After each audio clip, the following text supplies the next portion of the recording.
Buenos días, que Dios los bendiga. Bueno, qué alegría seguir avanzando en estos devocionales, qué alegría llegar al día jueves, Hoy es día de reunión, preparados para ir a la casa de Dios, sedientos, a buscar del Espíritu Santo. Que Dios anime nuestra fe, nuestro ánimo y que podamos estar allí reunidos por más de Dios. No en un culto, en algo ritual, en algo acostumbrado, no, expectantes. Dios tiene algo preparado para cada uno de nosotros. Así que hoy nos encontramos todos en la casa de Dios a partir de las 20 horas, pero ahora, como decimos y hacemos siempre, vamos a orar por el devocional del día de hoy, por la palabra que vamos a compartir. Padre, yo te doy gracias y te pido que bendigas este tiempo devocional. Te pido, Señor, que bendigas este momento, que todo lo que podamos hablar sea grato delante de ti, que sea una bendición para nuestras vidas. Ayúdanos a crear hábitos saludables, hábitos bendecidos, hábitos de bendición, no solo para nosotros, sino para la gente que nos rodea. Yo te doy gracias y te digo amén y amén. Bien, hoy quiero hablar de algo que también es importante, es un hábito más, un principio más, del cual tenemos que empezar a desarrollar en nuestra vida, como hablamos la oración, como hablamos la palabra, y les recuerdo que no estamos hablando de estos temas como temas nuevos. Todos sabemos que no son temas nuevos, pero son temas que los estamos viendo desde otra perspectiva, los estamos viendo de otro ángulo, tratando de abordarlos de otra manera. A veces hasta inconscientemente nos hemos acostumbrado a las cosas. Por ejemplo, ahora yo sé que no nos pasa en la iglesia, aunque la iglesia tiene un orden, porque el orden es necesario, pero tenemos un orden que Dios lo puede desordenar en cualquier momento. Pero ¿cuántas veces hemos ido a la iglesia sabiendo que, por ejemplo, los primeros 20 minutos se cantaba, después la ofrenda, después se adoraba, después la palabra, y ya sabíamos que era siempre así? Ahora, en cambio, sabemos que aunque hay un orden, Dios lo puede desordenar en cualquier momento y nos podemos encontrar con tiempos de bendición.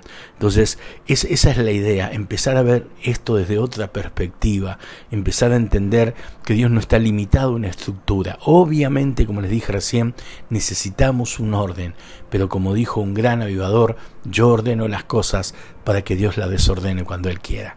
Así que bueno, bendito si es desorden del Señor, amén, solamente ahí. Pero bien, hoy quiero hablarles de ese tercer principio, de ese tercer hábito que tenemos que desarrollar, y es el hábito de congregarnos, pero congregarnos como creyentes, como pueblo de Dios.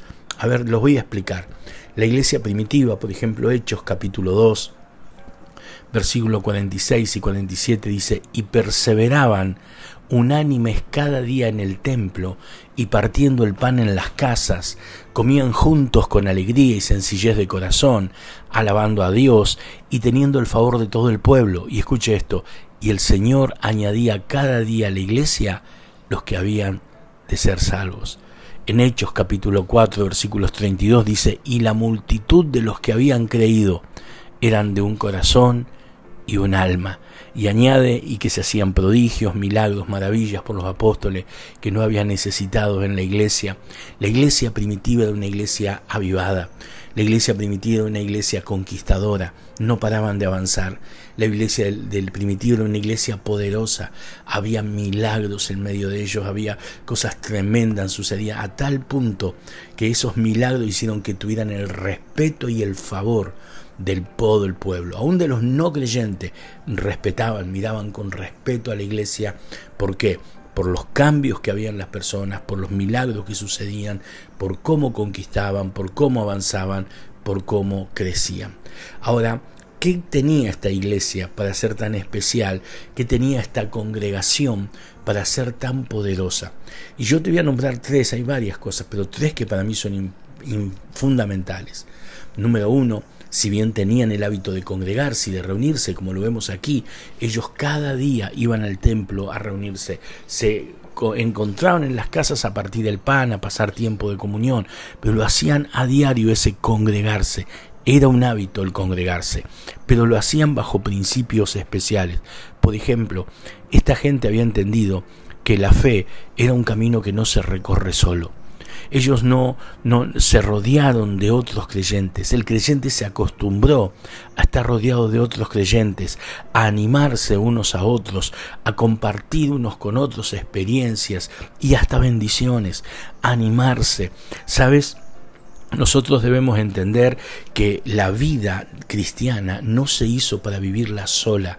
La vida cristiana se vive en comunidad, se vive con otros creyentes, porque no solo con otros creyentes nos animamos, no solo con otros creyentes nos entusiasmamos en las cosas de Dios, sino que también somos tratados. Muchas veces en medio de la congregación o del servicio surge algún inconveniente, algún problema, alguna situación difícil, y que son situaciones que cuando nosotros estamos dispuestos nos ayudan a crecer, nos ayudan a madurar, nos ayudan a aprender y a tratar las cosas de manera correcta, siguiendo el consejo de Dios. Nosotros tenemos que vivir con otros creyentes. ¿Por qué? Porque la fe se estimula. ¿Por qué? Porque el ánimo se comparte. ¿Por qué? Porque unos con otros se ayudan en su crecimiento, son pulidos, son tratados en su vida. No existe eso de un cristiano solo, no existe eso de un cristiano que vive la vida solo. No existe, no va a durar mucho tiempo. Es más, yo siempre digo esto, Dios no viene a buscar a Valentín, Dios viene a buscar a su iglesia. Y Valentín va a partir con Dios si es parte de la iglesia. Él no viene a buscar a un llanero solitario, él viene a buscar a alguien que es parte del pueblo de Dios, de la iglesia de Dios. Y eso lo tengo que entender, y ese es un principio fundamental. Esto no quiere decir que ahora tenés que ir a la casa de tu hermano y irte a tomar mate todos los días. No estoy hablando de eso. Estoy hablando de entender que la fe se vive en comunidad, que necesito congregarme, que necesito servir, que necesito charlar con otros, estimularme, tener lazos dentro de la iglesia. Necesito entender que es la familia de la fe. Ahora, ¿qué más es importante o qué más tenía de importante esta congregación? Que ellos entendieron que el Espíritu Santo se movía en la unidad. Ellos estaban unánimes, ellos estaban juntos y Dios los respaldaba con crecimiento, con milagros, Los milagros sucedían y eso no es nuevo. La Biblia dice en el Salmo 133, miren qué bueno, qué hermoso es los hermanos habitar juntos en armonía, porque allí envía Jehová bendición y vida eterna. Y ahí empieza a describir la unción, es como el óleo que desciende de la cabeza, la barba de Aarón y hasta el borde de sus vestiduras. Donde hay una iglesia unida, donde hay una iglesia que tiene un mismo propósito, una misma visión, hay una iglesia que va a ser usada poderosamente por Dios, hay una iglesia que va a vivir y va a experimentar la unción de Dios. Por eso en la iglesia hablamos tanto del avivamiento, de vamos por un avivamiento, tenés que avivar tu vida, tu tierra, porque cuando hablamos un mismo lenguaje, Dios se mueve con poder, no cuando estamos amontonados, cuando estamos juntos en un mismo propósito. De hecho, el Espíritu Santo en Hechos 2 cayó porque todos perseveraban unánimes en la oración, en un mismo propósito, y la bendición alcanzó a toda esta gente. ¿Por qué? Porque el Espíritu Santo se mueve donde hay unidad. Y tercero y último, quiero decirte que la clave para el crecimiento del Evangelio, para el avance del Evangelio, es una iglesia unida. ¿Sabes? Nunca nadie pudo solo hacer la tarea de la iglesia.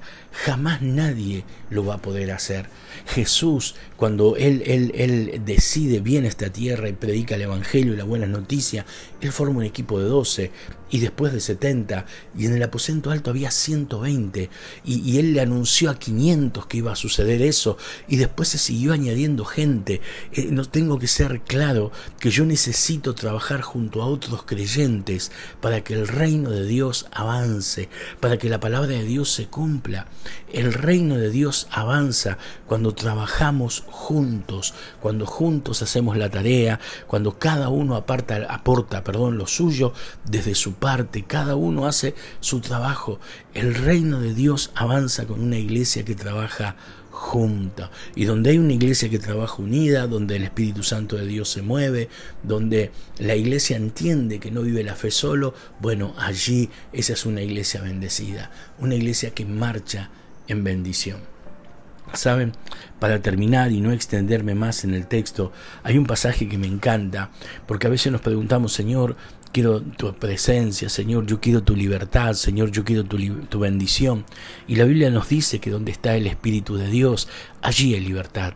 La Biblia nos dice que en su presencia hay plenitud de gozo, delicias a su diestra para siempre. La Biblia nos enseña la bendición de morar bajo el Altísimo, de estar bajo sus sombras. Ahora, cuando usted me diga, ¿dónde está el Espíritu de Dios? ¿Y dónde está su presencia, donde hay plenitud de gozo? ¿Cómo hago para morar bajo la sombra del Señor? Bueno, ¿cómo hago para encontrarme con Dios? Me encanta el versículo del Cantar de los Cantares, cuando dice, ¿dónde moras? Y la respuesta es, sigue las huellas del rebaño. Alguien que sigue las huellas del rebaño, alguien que camina en la visión de la iglesia, en el propósito de la iglesia, en el desafío de la iglesia, ¿sabe qué pasa? Es alguien que experimenta bendición, es alguien que experimenta la unción, es alguien que vive las cosas que Dios tiene preparado. Esto es algo a lo que nos tenemos que acostumbrar, que no solo nos tenemos que congregar, que somos parte de un pueblo, que somos parte de un rebaño, que somos parte de una iglesia con la cual Dios tiene propósitos, y necesito unirme a esos propósitos, que mis hermanos, algunos me caen mejor que otros, pero a todos los necesito, que yo soy parte de un pueblo, que si quiero crecer, que si quiero avanzar, que si quiero ver grandes cosas de Dios, tengo que ser parte de lo que Dios está haciendo aquí en la tierra. Y Dios, lo que Dios hace en la tierra, lo hace por medio de la iglesia. Yo quiero animarte a que nos congreguemos, pero con una visión distinta, con una visión de pueblo, con una visión de que Avivamiento Rosario es mi casa, es la casa de mis hijos, es la casa de mis nietos, es donde se van a congregar las descendencias que vienen después de mí. Esa es la iglesia que queremos, una iglesia donde todos somos parte, una iglesia donde todos la formamos, pero una iglesia donde el capitán, donde quien pastorea es el Espíritu Santo. Todos nosotros le obedecemos y le seguimos como corresponde. Vamos a orar juntos por esto. Padre, yo te doy gracias y te pido que bendigas este tiempo devocional, te pido que bendigas nuestras vidas, te pido que abras nuestro entendimiento y nos ayudes a comprender que no solo es cuestión de congregarnos, es cuestión de ser parte de tu iglesia. Es cuestión, Señor, de entender que fuimos llamados con un propósito y fuimos plantados en un lugar para dar mucho, mucho fruto. Yo te doy gracias y te pido que nos bendigas y bendigas el servicio de esta noche. En el nombre de Jesús. Amén y amén. Que Dios te bendiga muy ricamente. Se hizo un poquito largo, pero espero que te sea de bendición. Nos vemos a la noche. Muchas bendiciones.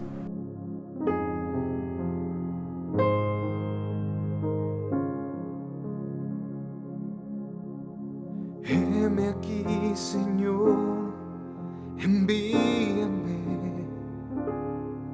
Si te puedo servir, aquí estoy. En tus manos, Señor, como el barro soy,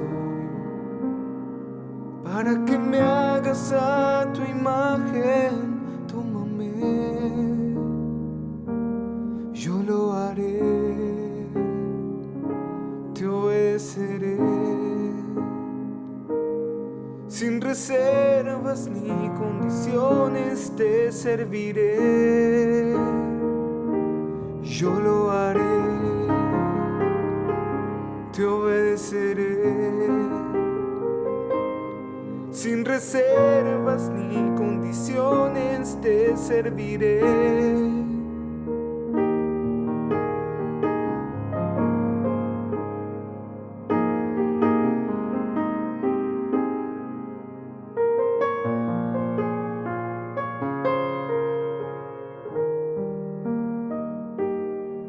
Si mi vida te sirve, la entrego a ti. Hoy me rindo a tus pies, Señor Jesús. Te entrego mi ser y mi corazón. No hay sentido en vivir si no es para ti. Yo lo haré, te obedeceré, sin reservas ni condiciones te serviré. Yo lo haré,